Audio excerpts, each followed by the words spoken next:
Argentina's economy is finally on the right path. Their new president, Javier Milei, declared war with inflation. In February, it reached a staggering 276% annual rate, by far the highest in the world. People may look at this and conclude that Argentina should lose all hope of recovery. However, when you look at the recent month-on-month inflation, you will see a continuously decreasing trend. December's rate of 25% was the absolute peak. This is when Milei assumed office. In January, it fell to 20%. And in February, it fell again to 13%. If this trend continues, they will see single-digit monthly inflation over the next few months. The fact that this is such a success shows just how much trouble the Argentinian economy was in. When the US were panicking over supposedly uncontrollable inflation last year, the monthly peak was a mere 0.4%. This puts into perspective the gargantuan task Milei had when coming into power. While Europe reached double-digit figures for the first time in decades, Argentina were wrestling with a truly existential beast. Of course, an economy isn't all about inflation. There are many other indicators that have real impacts on the average person. We will look at how this crisis has affected the poverty rate, average income, unemployment, life expectancy, and so on. In doing so, we will attempt to answer these core questions. How exactly did Argentina get into such an awful situation? Are they on the course for improvement? And who exactly is their new president, and what does he stand for?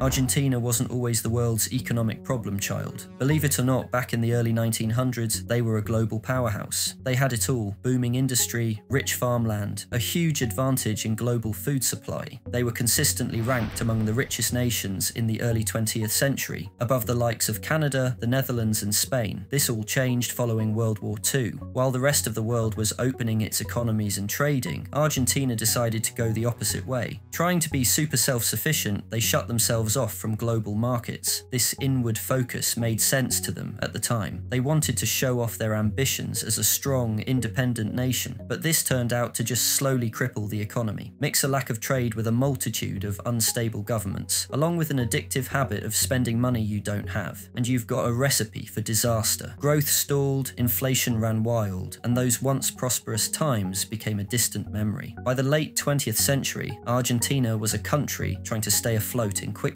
They wanted to keep expanding, but they were out of cash. So what do?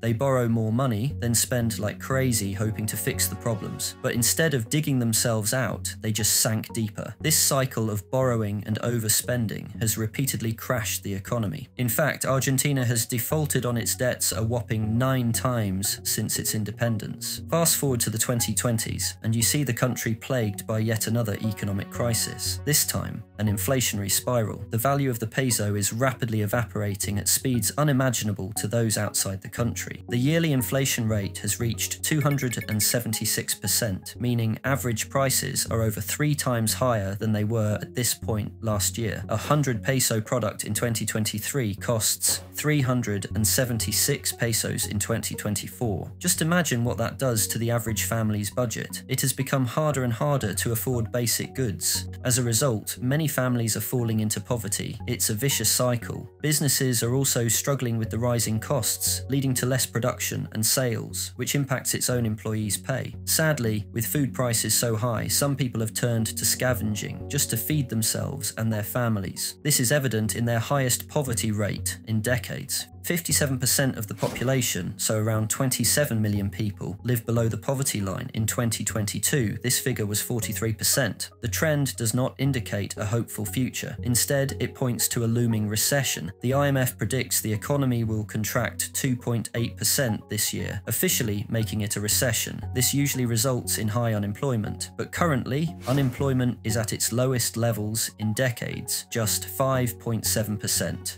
Instead, this recession will affect the average worker's income the most. As businesses struggle with costs, they are reluctant to raise salaries. So, as we have already seen, pay will lag behind inflation. The purchasing power of wages fell 14% in just 1 month at the end of 2023, with the trend continuing into this year. All these statistics satisfy the narrative that Argentina has one of the worst economies in the world. Sure, the crisis had one of the most devastating peaks in modern history, but what if I told you that the worst is far behind them? What if things only get better from here here on out. There is already some evidence of this on the inflation front. As I said at the start, monthly inflation has dropped in back-to-back months. But what if improvements will soon be seen in all areas of the economy? All these assumptions rely on the success of policy from the new president, Javier Milei. He has been described as an anarcho-capitalist, libertarian, free market absolutist, destroyer of communism, and much more. His passionate personality, combined with his lengthy career as an outspoken economist, gained the favour of the Argentine population, who now view him as their country's final hope. So how exactly does Milei intend to fix their problems? So far, he has opted for shock therapy. The peso was previously kept artificially strong, so his very first move was to devalue it by 50%. Then he aimed to balance the budget. Overblown government spending and corruption had bankrupted the state, so Milei imposed radical austerity measures to slash spending. In January, the government budget turned to a surplus, meaning revenues exceeded costs, for only the 10th time since 1900. That's right, Argentina has run a deficit for 114 of the last 124 years, and many wonder why Argentina has never been stable. A key part of Milei's agenda is now privatizing Argentina's numerous government-owned companies. In other words, taking a chainsaw to the state. The goal is to improve efficiency at these companies that supposedly lose billions by overspending on management costs, rather than providing core services. It's clear that Milei is heavily into free market capitalism. He constantly blames state intervention for Argentina's problems, and he does have a point. But does that necessarily mean his policies will fix the economy? Laissez-faire economics does have many benefits. However, these positives take time to manifest. They rarely translate to immediate relief for the poor, as inequality rises under the free market. So, this will not solve the poverty problem within the next few years. There's a real fear that the conditions can get so bad in the near term, causing severe social unrest. The country is hurting badly. Lots of people are struggling. They're living in a completely different system to what they're used to. Government benefits are far less than usual. In particularly deprived areas like Rosario, funding has disappeared. But at the same time, Milei has pledged to crack down on violent gangs. These gangsters have threatened to destroy social order if conditions worsen. If people get impatient, Milei could lose his popularity, even if his ideas could work in the long run. Therefore, he needs to implement the policies that work straight away and do this quickly. However, the Senate, who have recently rejected an emergency decree to deregulate the economy, is stopping high-speed change. Milei planned to eliminate more than 300 regulations, slowing the housing, food, travel, and land markets. The Senate views these reforms as too radical and dangerous, despite the hopeless current situation. Milei doesn't have the majority in Congress, so he will probably continue to struggle implementing his policies as long as there is a greater power opposing them. Unfortunately, it seems likely that too many reforms will be blocked, meaning the policies that are enforced will take too long to have a meaningful effect on the poor. Who knows what chaos this will create in the streets? For Argentina's sake, these plans must work. The alternative is hyperinflation, economic destruction, and widespread destitution. They could end up like Venezuela, or worse. We will see in the coming years whether Argentina will see their fortunes improve, or end up as a permanently failed state.